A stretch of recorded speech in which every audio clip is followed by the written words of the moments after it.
Okay, good morning. This is the second part of cross product in statics, chapter 4, video 6.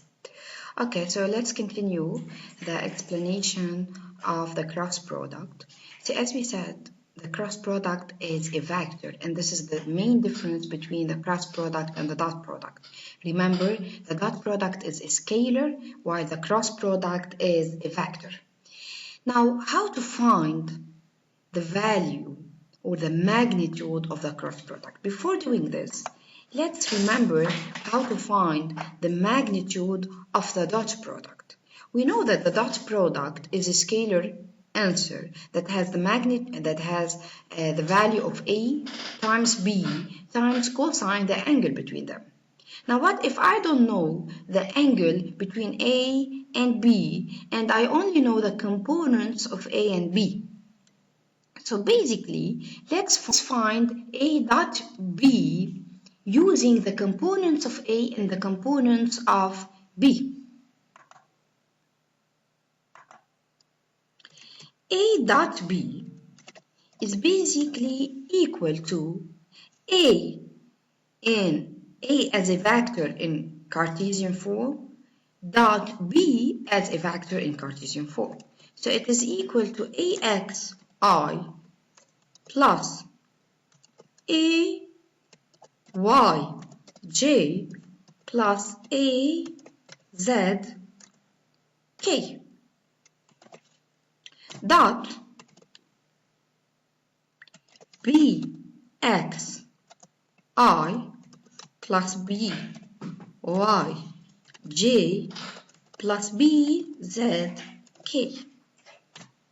Now since I know that the dot product is distributive, then I can do the dot product as the following. I will start by ax and axi basically, and I will do the dot product with all the terms or with all the components of b. So axi dot bxi plus axi dot byj plus axi dot bzk. And then I will repeat the product for ayj and for azk. So what will be the answer here? Okay, so this is the answer of A dot B. Now remember that in dot product, if I have two perpendicular vectors, then the answer should be equal to 0. So that's why I will remove the dot product of all the perpendicular unit vectors like I dot j, I dot k, j dot I, j dot k, k dot I, k dot j. So all these dot products are equal to 0. I will only keep the dot product of the same unit vector like I dot I, j dot j, and k dot k. And remember, if I have two parallel vectors, then cosine will be equal to 1 and the dot product will be equal to the magnitude of the first one times the magnitude of the second one. And since the magnitude of I is equal to 1, this is a unit vector, then I dot I is equal to j dot j is equal to k dot k is equal to 1. And the answer will be basically ax bx plus ay b y plus a z b z, and from here comes the equation x prime plus y prime plus z prime of the dot product. So basically, as we saw in chapter 3, the dot product has two equations. The first one is a times b, the magnitude of a times the magnitude of b times the cosine between them, of the angle between them. Or I can say it is equal to x prime plus y prime plus z prime. Now what about the cross product? So let's do now the cross product. Basically, the cross product is also distributive, as we can see here. So I will follow the same method, but instead of dot, I will say cross. So I will replace the dot product by cross. Now, in order to find the answer of the cross product in terms of the components of the vector A and B, you should know, guys, that here I have the complete opposite of the dot product, because basically in the dot product, the answer will be 0 if I have two perpendicular vectors. Now here the answer is 0 if I have two parallel vectors. So basically I dot I will vanish, I cross I will vanish, J cross J will vanish, and K cross K will vanish.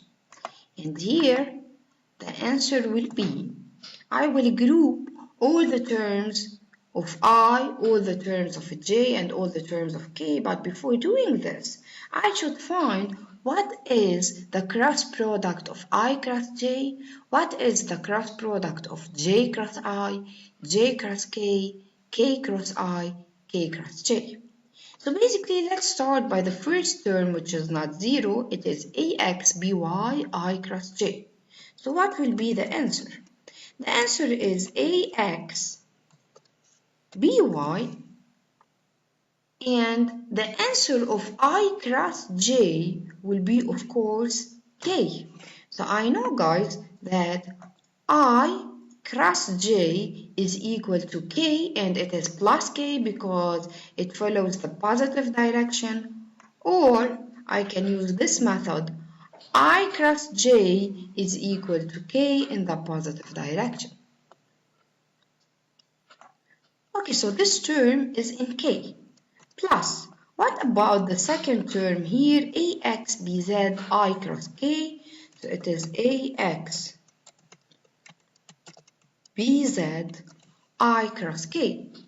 Now what is I cross K? Let's go to this here. I cross K will follow the opposite direction, so it is basically minus J. So this is I cross K, it is minus J in the negative direction.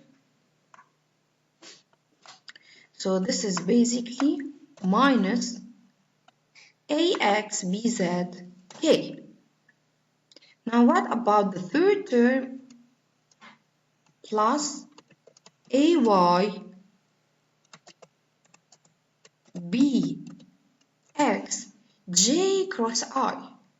J cross I will give me minus K because I'm following the negative direction here. So J cross I will give me minus K. So this is also minus K. AY plus AYBZ, so plus AYBZ J cross K. So basically J cross K will give me plus I, J cross K will give me plus I, so this will be I. And then plus AZ BX, BX K cross I. Now what about K cross I? So K cross I will give me plus J.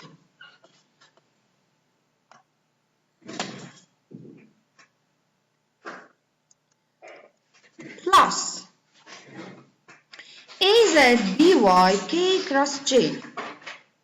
K cross J will give me minus I because it is in the opposite direction. So this is K cross J, it is minus I. You should do it by your own. So this is AZ BY minus I, so I will put minus here.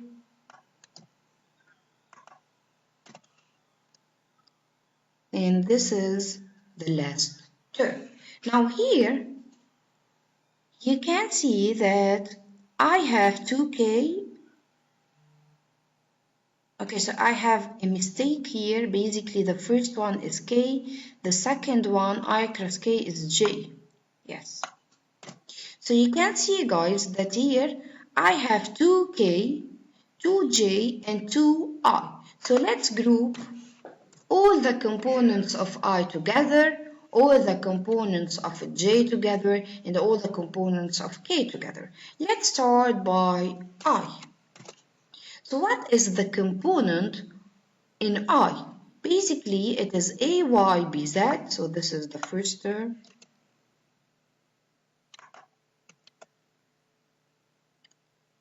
And the second one is minus AZBY.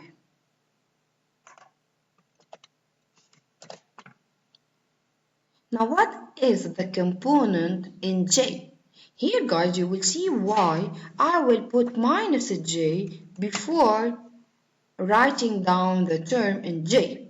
So minus J means the first one is AXBZ. And the second one is minus AZBX.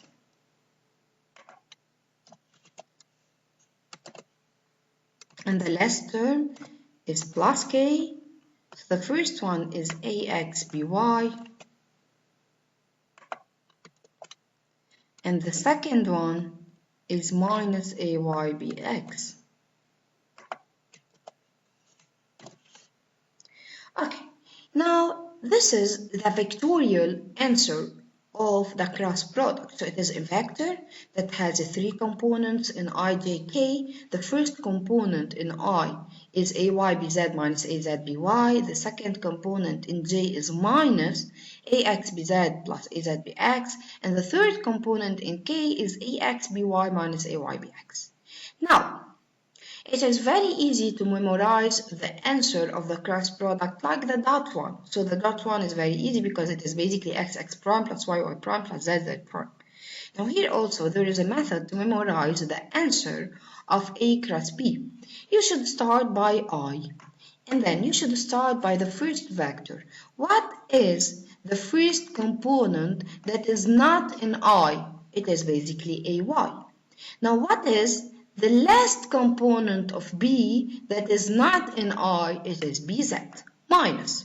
What is the last component in A that is not in I? Now it is AZ times what is the first component of B that is not in I? It is BY. Let's continue for J.